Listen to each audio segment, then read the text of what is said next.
How do I pronounce your name correctly in good Finnish? Kaisa Koskinen. Kaisa Koskinen. Good. Kaisa, what do you do in life professionally? I am a professor of translation studies at the University of Eastern Finland, which is located in Joensuu.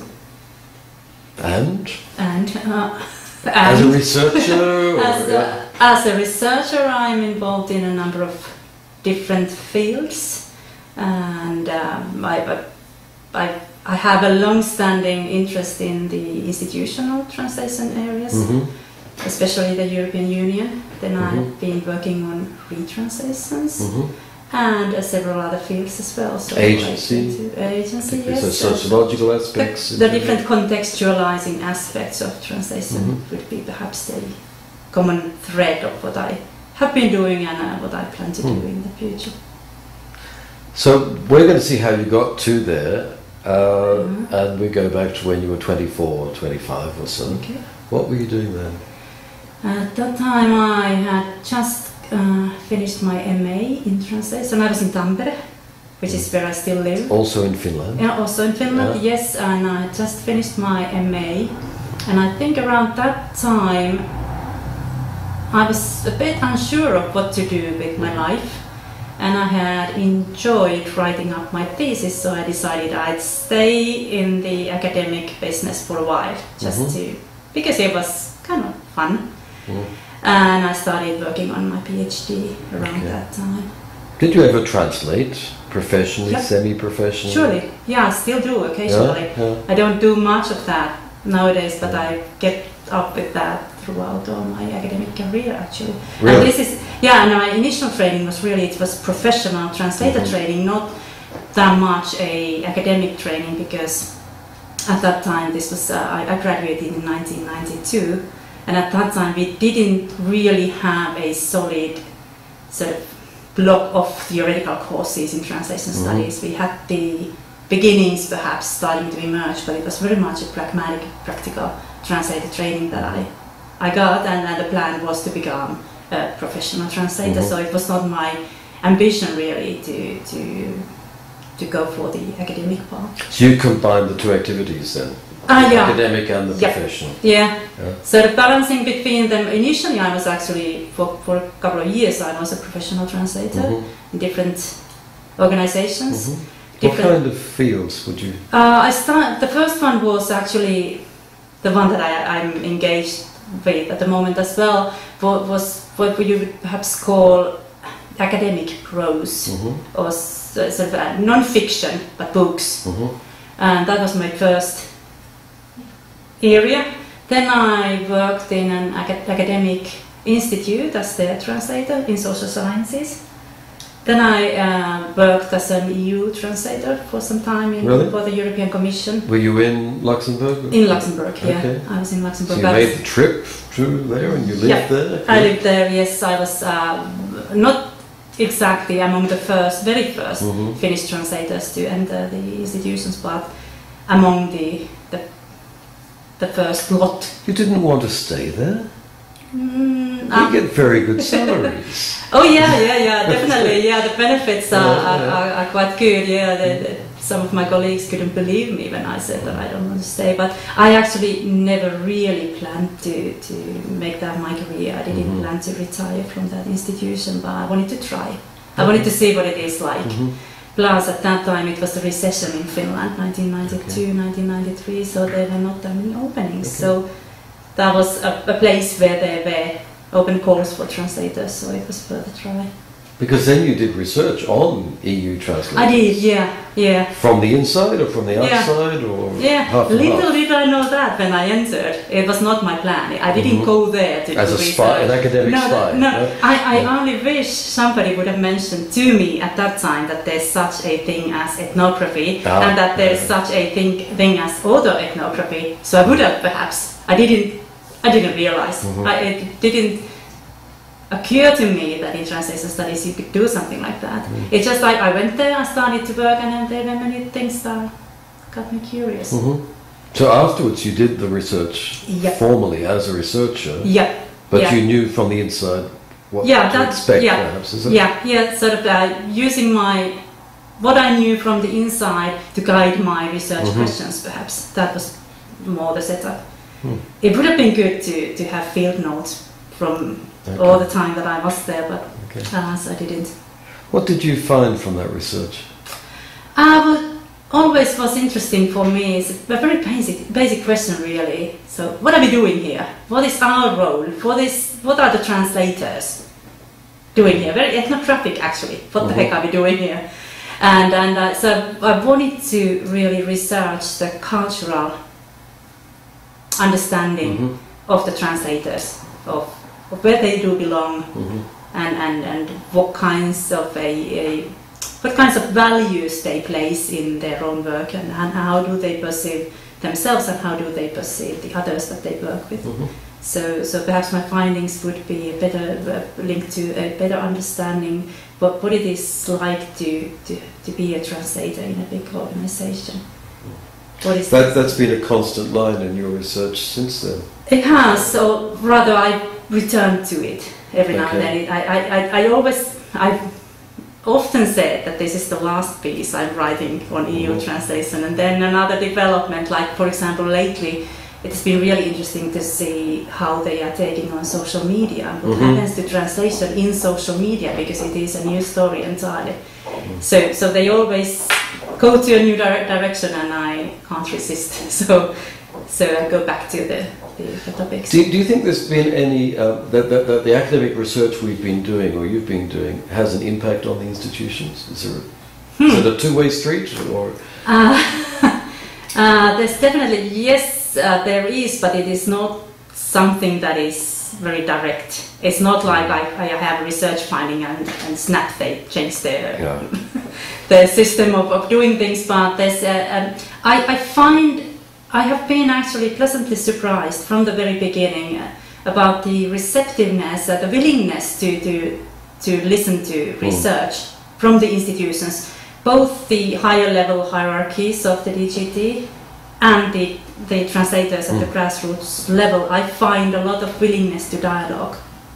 Does that contrast with we get this theory versus practice thing, and if you're an academic, you're a theorist, you've never translated, so you don't really know. Are we breaking through that somehow? I think I've never believed in that anyways, and it might be because my own background is half and half, and I still do some translations. I sometimes translate academic prose still even nowadays, so I can't find it in me, so I kind of don't really tend to see it in translation studies.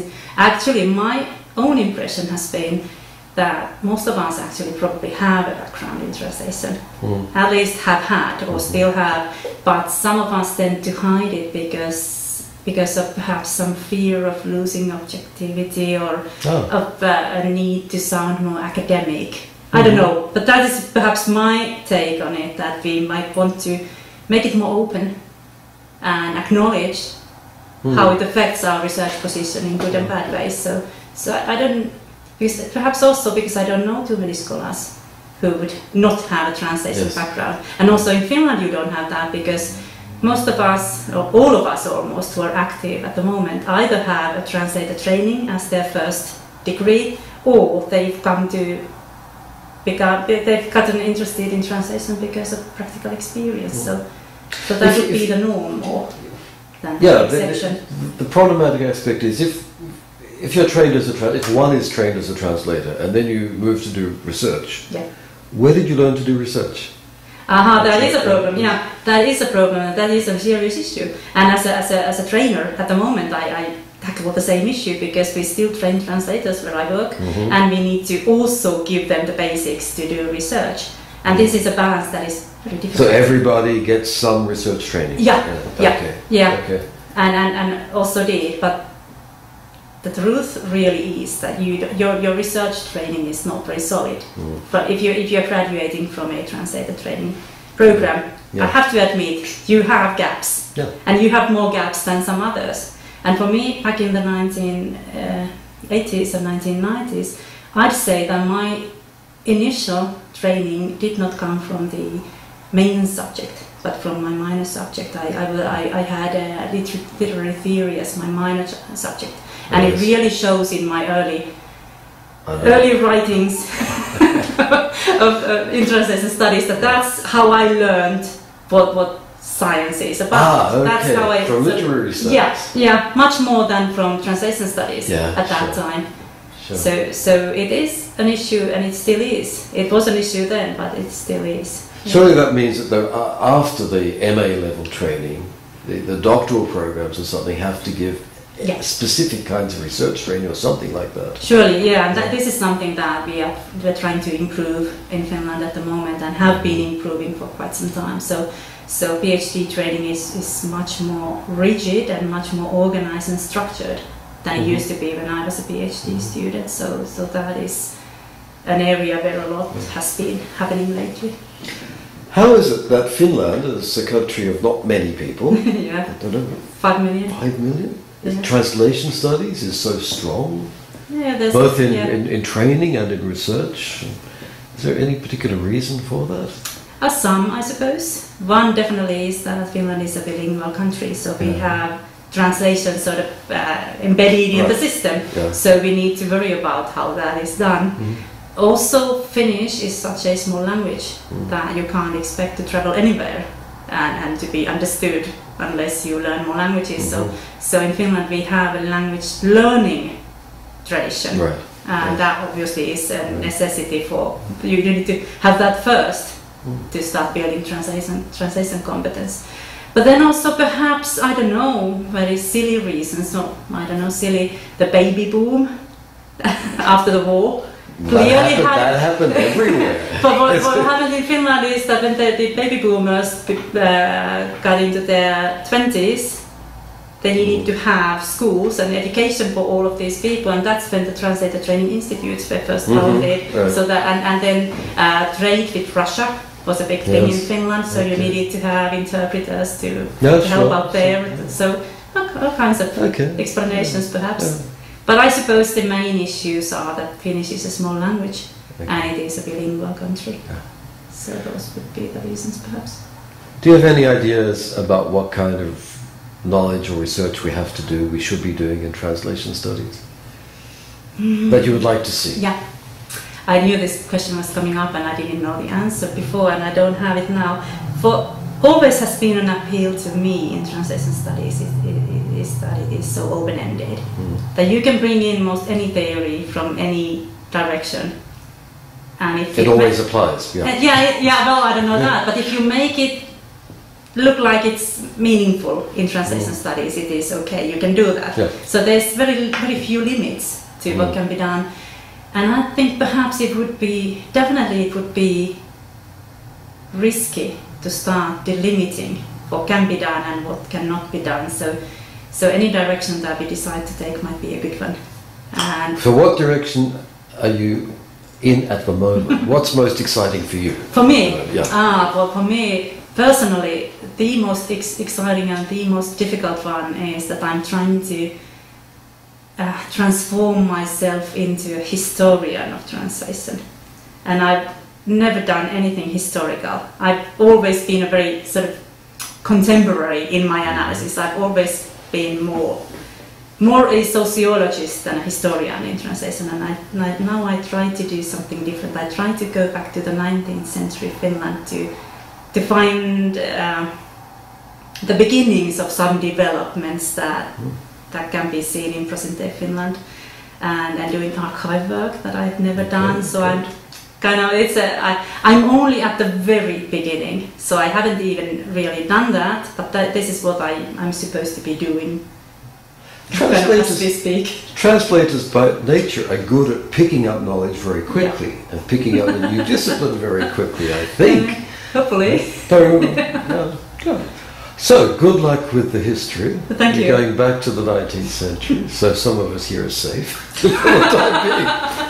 Okay, Kaisa, thank you very much. Thank you.